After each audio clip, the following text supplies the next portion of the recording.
obviously you've had 2 in a row. What kind of reaction have you seen from your players in training, and what kind of reaction and response do you expect to see tomorrow? Well, not much, because we did not train a lot. Yesterday was a day we used for recovery, and today the guys who played and traveled in played 90 minutes in Turin did not do a lot today, so business as usual. I know it's always about reactions and talking about reactions and what we demand. We always demand the very best from us, no matter if we lost or won before. Nobody likes to lose, and the opposite, we hate to lose. And but we looked it up. We lost against Arsenal, and after that in Wembley 2 matches also in last season, and then we came back strong against Leicester. You know, sometimes it's like this. First of all, we need to respect also the quality, personality, and of our opponents, and then it's about, like, we're not really bad, and it's not a long time ago that we played very, very good matches. Remember our second half, for example, in Tottenham, then the cup game with 10 changes in the starting lineup against a strong Aston Villa side, who won after that 1-0 in Old Trafford. This is not long ago. It just feels long ago because there are so many games in between, but it's not long ago. And I think we miss a little step from 90% to maybe 100%. It's not that we have to question ourselves deeply and start to doubt each other. It's about stepping up, of course. It's about improving. The games were very, very difficult, very different from each other, into the extremes. Man City is about high pressing and ball possession. Juventus is about deep defending and no ball possession. So we played against the extremes, and what we can predict is we play against another extreme team in high pressing now with Southampton. And the one thing that is the most important, to keep a clear head and be well prepared, and this is what we do. Ralph Hasenhuttl was speaking very warmly about you yesterday. He said you're good friends and you've known each other for a long time. Yeah. What do you make of him as a character, and what do you make of the job that he's done at Southampton? Well, we meet each other now regularly because we played against each other in Bundesliga and now here, and we meet, of course, in coaches' meetings. That's pretty much it. But it's also a lot over the years, and he's a very friendly and very and we met once in Paris for some days. So. Very nice guy, very humble, very, very entertaining, also very funny guy. And well, the teams he trained have also always the same philosophy. It's high intensity, it's very aggressive, it's about ball recoveries, and this is it, and this on a very high level. So they have a very fast team, a very aggressive team. They have good results against both Manchester teams, and so this is what we are expecting. Good coach, good team, and a nice guy, but that does not count for 90 minutes. Can I just ask you some injury news as well? Because Mason Mount and Reece James were both included in the England squad yesterday. Was that done with your blessing? Does that mean that they are fit to play this weekend? You would assume so, no? But yeah. I was when I saw it, I thought that maybe Reece goes with a water polo team for England, because right now he trains in the pool. So I was a bit surprised, but I understood that he was selected for the football team. So this will not happen, because Reece is training in the pool right now. So my understanding, my last information is that he will not go. So can only be a misunderstanding, nothing else. And for Mason, of course, Mason is in the squad. Mason is back. Was not a long injury, was a minor injury, and we're happy that he's back. And then it's obviously a given that he's nominated, and he's happy to be nominated, and will give everything to do his best for his England squad. Do you think it was the right decision for Ben Chilwell not to be in the squad at this stage of the season? For him personally? Yeah. No, it would be nice to be selected. He's happy to play for England. He's proud to play for England. He has the quality to play for England. He had a bit of a rough start, was a bit unlucky, and he has his own story, like every player has his individual story. And this is it, but I can understand that he has to, and for sure Chile understands that he has to earn it, and he needs to earn it with minutes, and he did not have too many minutes, so we can understand why he's not selected. It's not a big drama. I think he can accept, and there's no need to worry about it. Once he plays more minutes for us and plays with quality, he will have the chance to be selected again. But it's one step after another. Last one. Yeah, just final one from me, Thomas. Just on Toni Livramento, he's been playing so well for Southampton. Was it a tough decision to let him go this summer? And you've reportedly still got a buyback clause, so that shows how highly rated he was by the club. Yes, of course he was highly rated. We did everything to keep him here, to show him his future and his possibilities to compete also for a position in our team. He decided to go. That's his decision. You sometimes have to accept. There are not too hard feelings, because we can show him possibilities, and then it's on the player. He was, of course, competing with Reece James, with Aspi on the right wing back position. I think it was an ideal position for him to fight, and the group is not too big, so there was a big chance also to make it all the way. If Tino decided to go, it's fair enough. He does very well. We wish him all the best. And this is what it is. Of course, we saw the potential. He decided to go another way and fight for his place in Southampton, and that's how the business is. James Avenger, TalkSport. Thomas, do you feel like standards have slipped in the last two games, or has it just been the case that you've come up against two really good opponents? Two very different opponents, like I said, two very extreme style of play and very different style of play, from Man City high pressing ball possession to almost no ball possession and deep defending from Juventus. But of course, both clubs have personality, both clubs have experience, both clubs have the players to hurt you. This can happen in any match of football, we know this. If it happens, it does absolutely not feel good. And did we play at our very best level? No. So we had the feeling that Manchester City made us underperform on this very day, on the very special day at Stamford Bridge. We felt us very well prepared and in total different circumstances to play against Juventus. Could we reach our very best level? No, it's hard if you're responsible for the rhythm, if you're responsible for the energy, if you're responsible for the intensity. It's a concentration game in the end, you know. It reminds me 100% to our game in Bucharest when we played against Atletico, and we finally ended up to play almost a similar game and win it 1-0 by a goal that was ruled out by offside and then given by VAR, and it was a bicycle kick. So we did not have much chances, maybe no chance at all, and we did not give chances away. But don't forget, it was in Bucharest, it was without spectators, so it was maybe also a bit easier to be calm, to be focused, to be concentrated, and now it gets a bit tougher to play away games against big teams like this with this kind of personality. We will not be the last team to lose against Juventus, and it was like the difficulty and the danger in these matches is that the result in the end tells you the story about the match.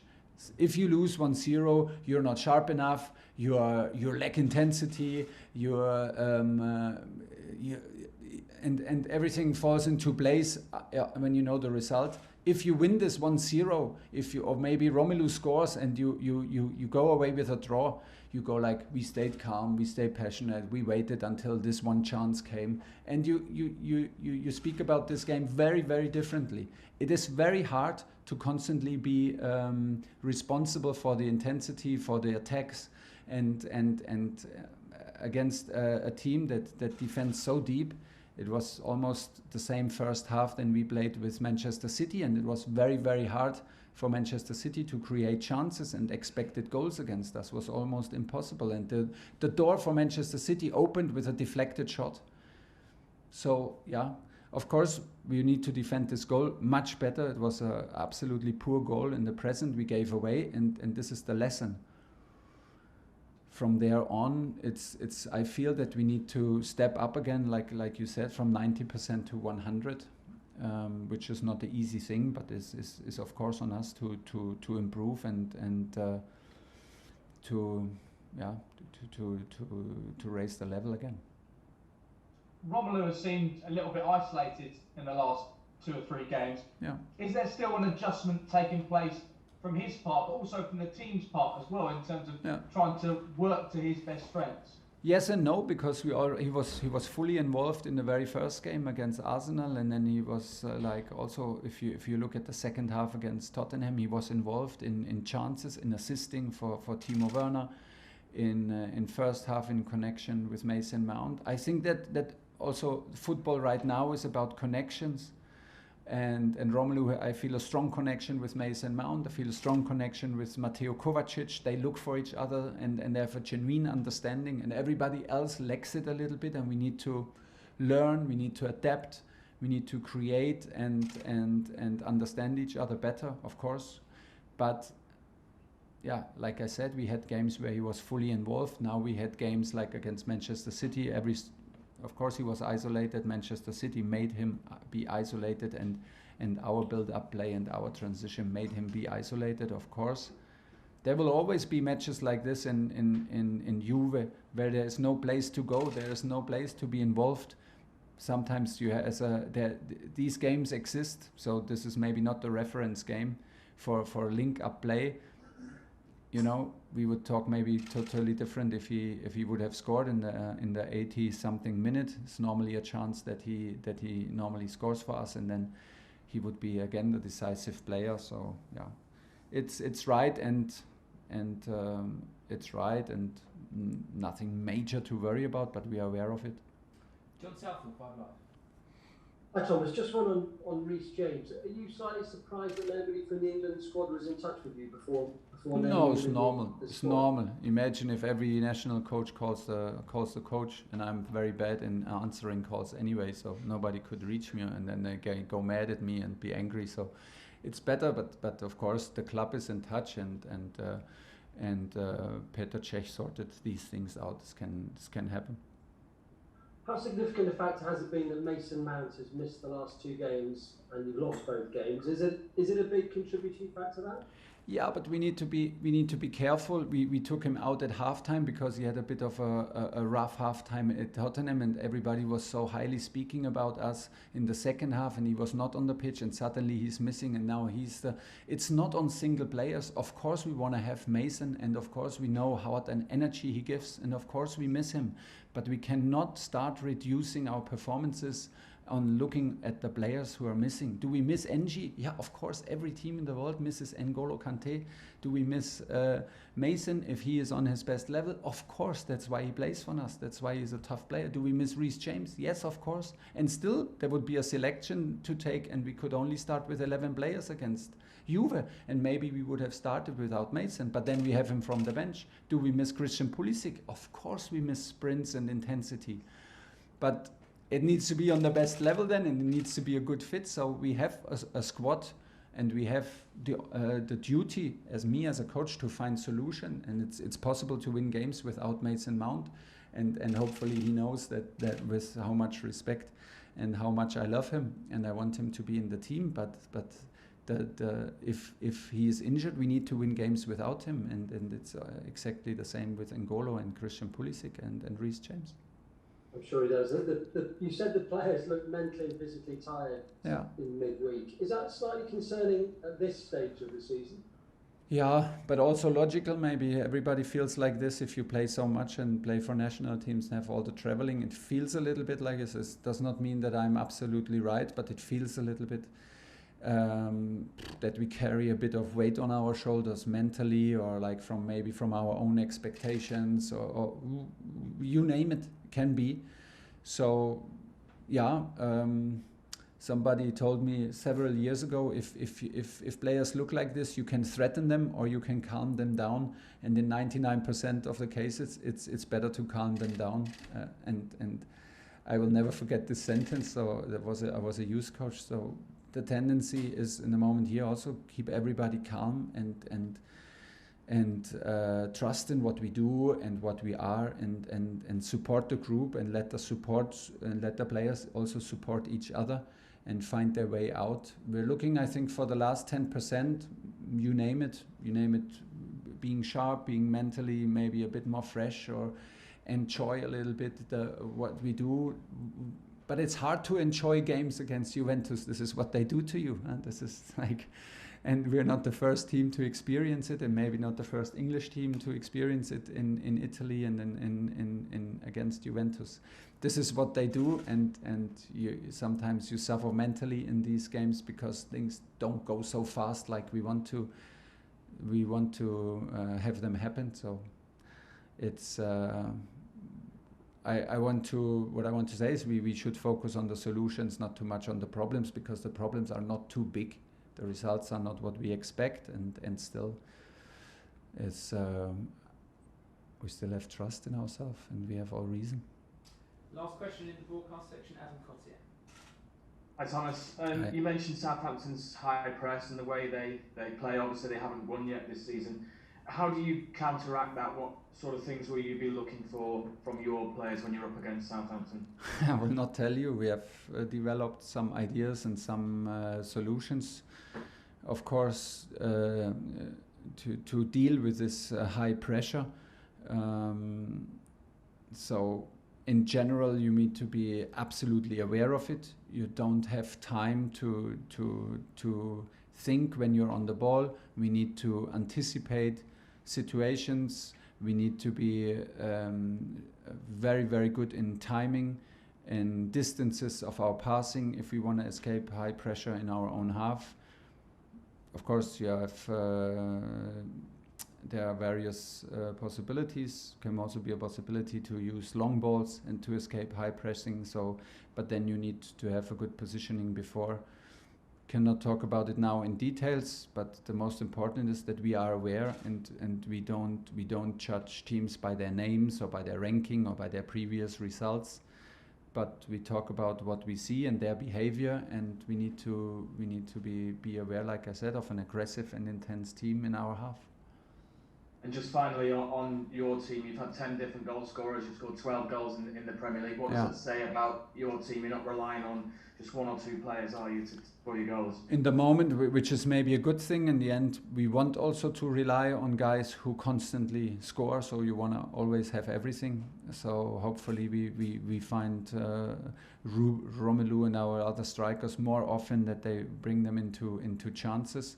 And this is what we are up to create chances, to attack, no matter where on the pitch, no matter if we have the ball or our opponent have the ball. So we raised our intensity against the ball in the opponent's half against Juventus, which was a very good thing. We have a lot of high ball recoveries from a very good counter pressing.